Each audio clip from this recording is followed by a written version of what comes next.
Hi, it's Anna Mason here. If you've struggled to get painting in your spare time, you are not alone. I've taught hundreds of adults to learn to paint over the years, and I've seen firsthand just what can get in the way. So in this video, I'm going to run through the top 5 creative blocks to the learning process and give you pointers on how to bust through them. I don't know any artist, professional or amateur, who hasn't encountered one or more of these blocks at some point. It goes with the territory. And I want you to note that all these blocks are actually internal. They seem like they're real and based in external reality, but most of the time they're actually just thoughts, and thoughts do not have to be believed. So let's run through the 5 blocks.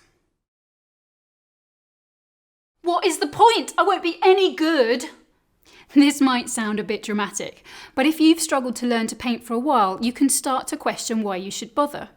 This often comes from a perfectionist mindset where you feel that unless you're going to be brilliant, even on your first attempt, then you should just give up completely. Actually, you need to flip this thinking on its head. Painting should be about enjoying the process, having fun, enjoying the feel of the brush and the sight of the marks that you make on the paper. Of course, you want your paintings to look good, but just as you wouldn't expect yourself to be fluent in a language the day you decided to learn, you need to remember that learning comes through repeated doing. Ask yourself this: if you spent an entire day thoroughly enjoying the process, time passing really quickly and you learning a lot, but not producing a painting worthy of hanging on your wall just yet, would that be a wasted day? I think not. Doing something enjoyable and just for fun has been proven to reduce stress and improve health. So the question becomes, can you come to enjoy painting without being fixated on the result? You are, after all, learning. It is possible, and it's what little children do all the time. It requires trust in the process of learning, knowing that you will improve with practice, and crucially, it requires that you treat yourself with compassion. So the key to overcoming this block is enjoying the process is more important than the final result. I haven't got any time! This little gem. We've all been there, and it's true that many of us lead genuinely busy lives. But unless you have caring responsibilities or are working 3 jobs, it's quite likely that you could make time if you really felt motivated to. I always thought it was a lack of time that was stopping me from painting, until I discovered botanical painting and I got all fired up. Suddenly, I felt inspired and I found myself painting an hour before work, 2 hours after work, and several hours each weekend. You don't need to go to those lengths, but it's worth remembering that watercolour is perfect for fitting around other activities. You can dip in for 30 minutes here or there, especially if you're able to leave your paints out in a specific place. And I don't know anyone who couldn't find 30 minutes a day or a couple of hours a week within their schedule. Scheduling is what really works. So key to overcoming block 2 is make sure that you schedule your painting lessons so that you know what you're doing when. If it's not scheduled, it won't happen. But in order to schedule time in, you need to be motivated and you need to have some structure to your learning so that you know what activity you're scheduling in when. Which leads me on to I don't know what to paint. You know you want to paint, but when you think about what you'd like to paint, your mind goes entirely blank. You lack inspiration. Or perhaps you get inspired by things that you see in nature, like flowers in your garden, but when you sit down to paint, you can't see them in your imagination. If, like me, you're interested in painting detail and in a realistic style, you're going to want a subject there in front of you to observe, draw, and paint.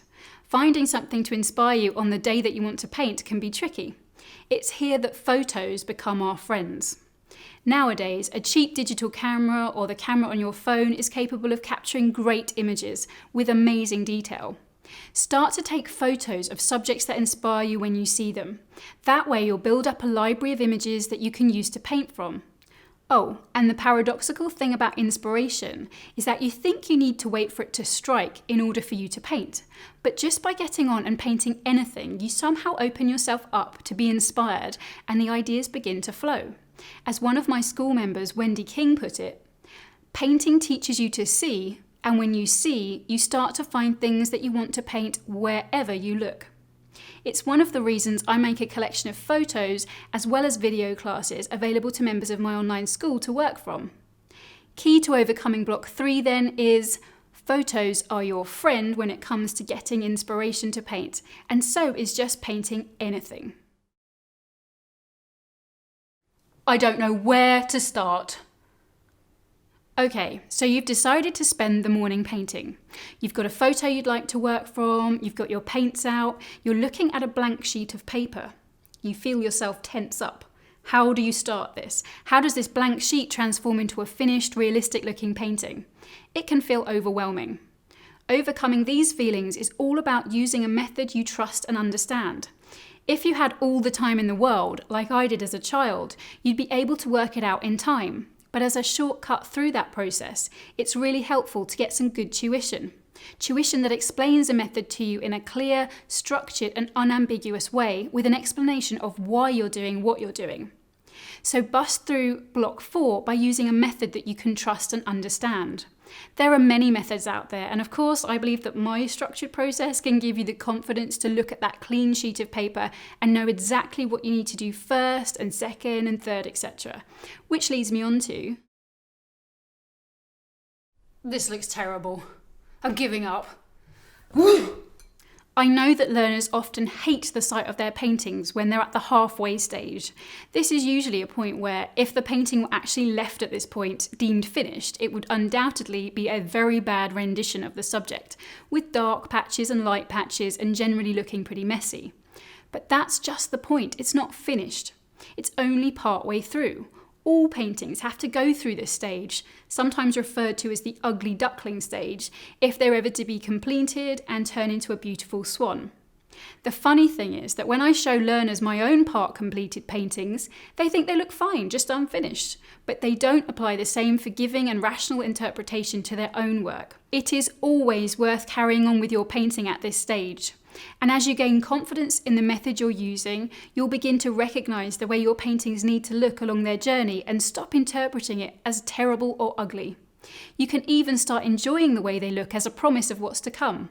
So, to bust through this block, remember, when you're only partway through a painting, it's never going to look its best, so don't critique it before you've finished.